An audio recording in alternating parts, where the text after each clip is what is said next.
Bienvenue au podcast Ici et maintenant, un espace bienveillant où l'on aborde l'équilibre sous toutes ses formes et surtout où l'on normalise les déséquilibres que chaque saison de la vie nous réserve. Bonne écoute!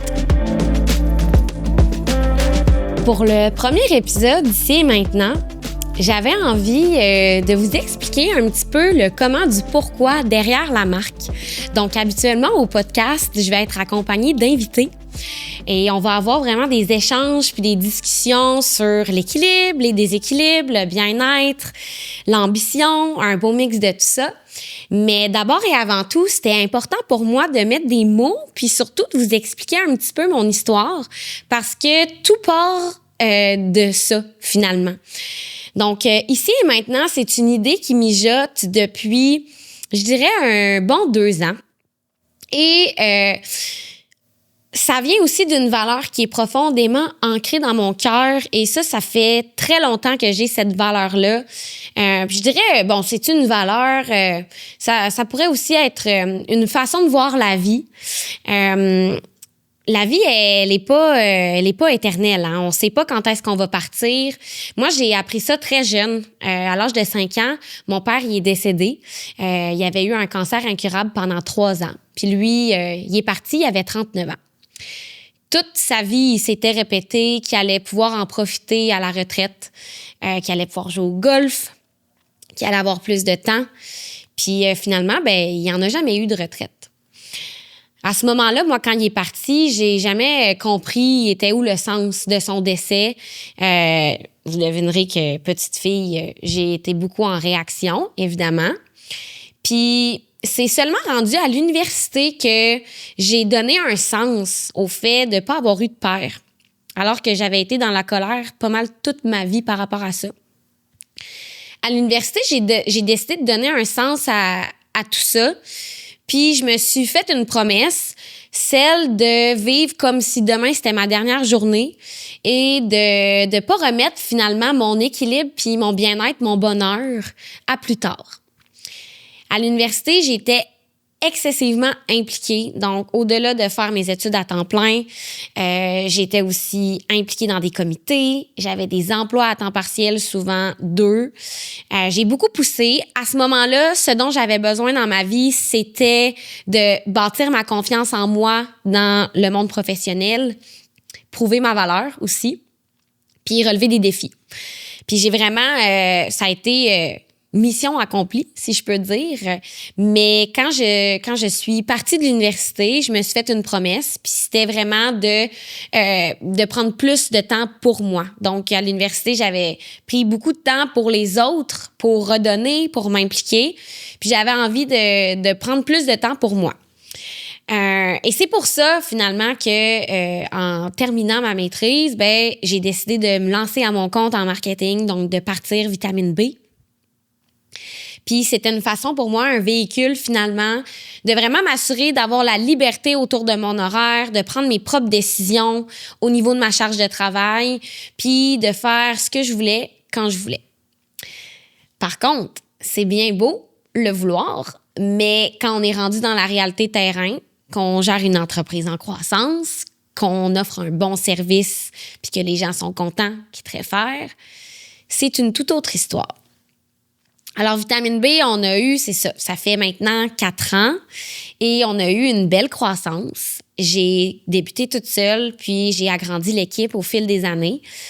Et c'est sûr et certain que j'ai eu des moments de déséquilibre. À travers tout ça, j'ai appris à mieux gérer les échéanciers clients, à dire non, à mettre mes limites. Mais ça s'est pas fait au détriment de, parfois, être plus dans le déséquilibre que l'équilibre. Puis je pense que l'équilibre, au final, pour moi, c'est pas une ligne droite. C'est pas censé être un résultat en soi, c'est plutôt une façon de vivre. Puis c'est une quête qui est un peu perpétuelle. J'ai écouté un podcast récemment, puis une dame disait, c'est comme un funambule qui marche sur son fil, finalement. Le funambule, il est toujours en mouvement, il est toujours aux aguets, finalement, de rester en équilibre puis de continuer à avancer. Donc, pour moi, l'équilibre, c'est pas un résultat, c'est vraiment une façon de vivre. Puis c'est une façon de s'assurer qu'on vit une vie qui fait du sens, une vie qui répond à nos besoins. Et ces besoins-là changent avec le temps. Donc, mes besoins à l'université étaient pas les mêmes que quand j'ai lancé Vitamine B. Puis quand j'ai lancé Vitamine B, mes besoins n'étaient pas non plus les mêmes qu'ils sont aujourd'hui. Ça change au fil des saisons. Ça change aussi au fil des objectifs qu'on se fixe. Ça change aussi en fonction de ce qui se passe autour de nous, notre famille, nos proches, nos amis. Il y a tout plein de paramètres à prendre en compte. Mais je vous dirais que le plus important dans tout ça, c'est la connexion à soi. C'est la conscience, c'est l'écoute de nos signaux. Et la vie d'aujourd'hui va tellement vite, on est hyper stimulé et on prend pas assez le temps de s'arrêter, de se connecter à soi puis d'écouter ce que notre corps, notre système veut nous dire. Puis c'est de là qu'est venue mon idée d'ici et maintenant. J'ai toujours prôné l'équilibre. J'en ai toujours parlé sur mes médias sociaux. Ma mère me dit souvent, on prône souvent ce dont on a le plus besoin. Puis effectivement, moi, j'ai vraiment besoin de faire attention à ça parce que je suis passionnée. Quand je fais quelque chose, je le fais pas à moitié, mais ça peut rapidement aller dans les extrêmes. Donc, je prône ce que j'ai de besoin, mais j'ai envie que l'équilibre, ça soit sur les lèvres de tout le monde, que ça soit la priorité numéro 1, autant dans les milieux de travail que dans la vie personnelle. Puis l'équilibre, ça touche toutes nos sphères. Fait que je me suis demandé, oui, bon, moi, j'en parle un petit peu sur mes médias sociaux. Je pense que j'inspire positivement mon entourage autour de ce sujet-là. Mais comment est-ce que je peux avoir plus d'impact? Comment est-ce que je peux diffuser ce message-là puis toucher plus de gens? Fait que c'est de là qu'est née l'idée d'ici et maintenant. Et ça n'a pas été sans embûche que je me suis rendue ici. Alors, l'année dernière, j'ai mis en branle le projet. J'ai commencé à investir du temps, à investir de l'énergie, à investir de l'argent. Il s'est passé tout plein de choses, autant dans ma vie professionnelle que dans ma vie personnelle. Je me suis séparée. J'ai perdu des employés, j'ai perdu des clients, j'ai géré tout ça au travers pour garder ma business en vie, finalement. Puis inquiétez-vous pas, tout va bien, mais être entrepreneur, c'est ça. C'est avoir des défis puis les surmonter.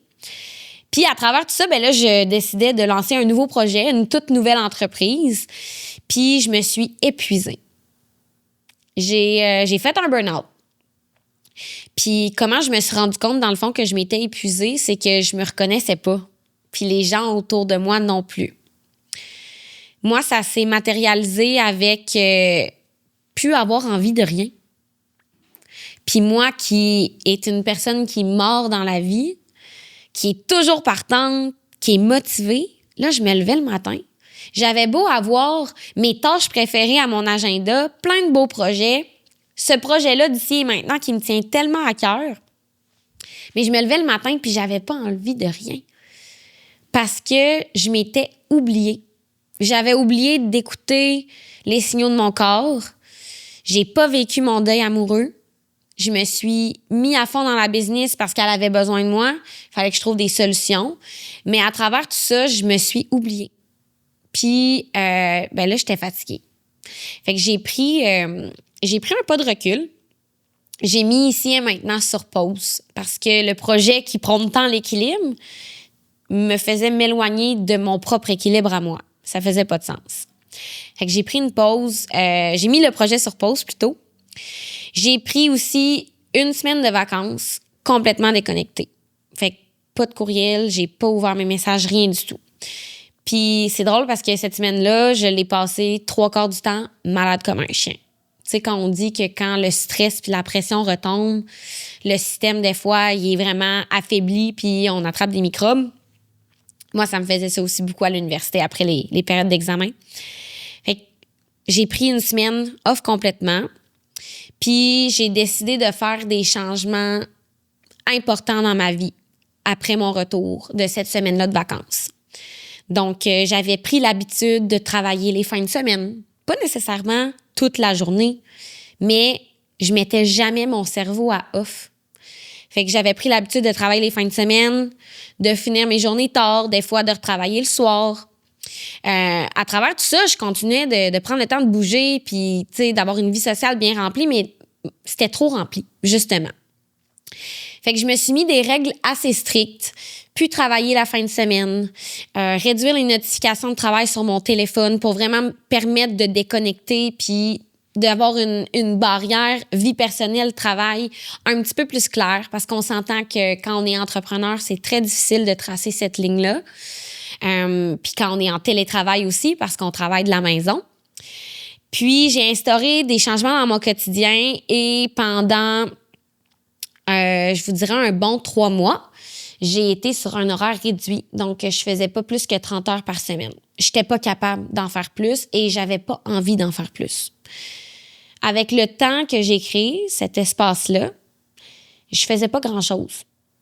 Puis, pendant les mois qui ont suivi, j'ai été capable de recontacter le sentiment d'ennui. Je me suis surprise des moments à m'emmerder. Ça, c'était bon signe. Ça veut dire que je me reposais vraiment puis que je créais de l'espace pour juste avoir du temps. Et c'est à ce moment-là que je me suis dit, c'est maintenant ou jamais. J'ai l'équipe en place pour travailler sur ici et maintenant et rendre ce projet-là viable qui voit la vie un jour. Donc, on s'est remis dans le projet. Je me suis remis dans un horaire plus normal en termes d'heures de travail, mais j'ai vraiment respecté mes nouvelles règles, donc plus de travail la fin de semaine, plus de travail les soirs. Je me suis mis aussi des limites en termes d'activités. C'était pas rare avant que je faisais 2-3 activités par semaine, les soirs, que j'avais des fins de semaine bookées à l'avance. Je fais plus ça maintenant, puis des fois, j'arrive le vendredi soir et j'ai aucun plan le week-end. Bref, donc, j'ai rétabli mon équilibre. On travaille sur le projet depuis plusieurs mois. Puis aujourd'hui, ça prend enfin vie. Ça me rend vraiment fière parce que ce projet-là, il part de mon cœur, puis il est là pour les bonnes raisons. Au final, on fait pas ça pour faire du cash. On veut vraiment être une marque d'impact qui va inspirer positivement les gens, puis les outiller à cultiver leur équilibre, puis à faire de ça une priorité.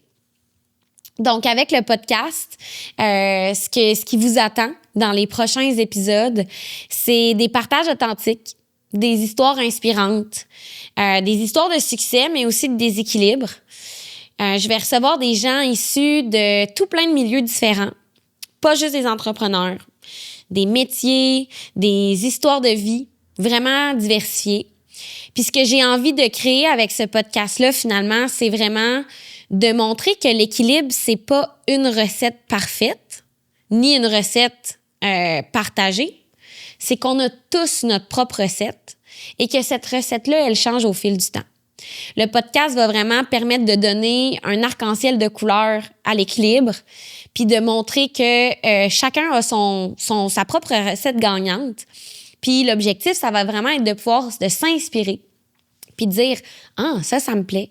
Ah, je me reconnais là-dedans. » Ou « Non, ça me plaît pas. » Ce que je veux, c'est vraiment de créer un espace de réflexion qui va nous permettre d'écouter les histoires des autres, puis de se poser les bonnes questions en dedans, puis de dire « Moi, comment ça se passe dans ma vie, puis qu'est-ce que j'ai envie. » Donc, les prochains épisodes vont sortir très bientôt. Ce qu'on vise pour l'instant, c'est un épisode par mois. Peut-être qu'un jour, on en aura plus. Mais pour l'instant, on débute comme ça. Donc, on se retrouve le mois prochain pour un premier épisode. Puis en attendant, je vous invite à nous suivre sur Instagram. Ça va vraiment être notre plateforme numéro 1 pour partager du contenu inspirant, du contenu bienveillant, du contenu éducatif, pour parler d'équilibre, parler de bien-être, normaliser les déséquilibres aussi. Donc, j'espère de tout cœur que les prochains contenus et tout ce qu'on va vous partager, ça va vous plaire, ça va vous inspirer.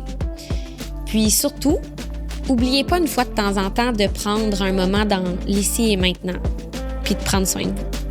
À bientôt!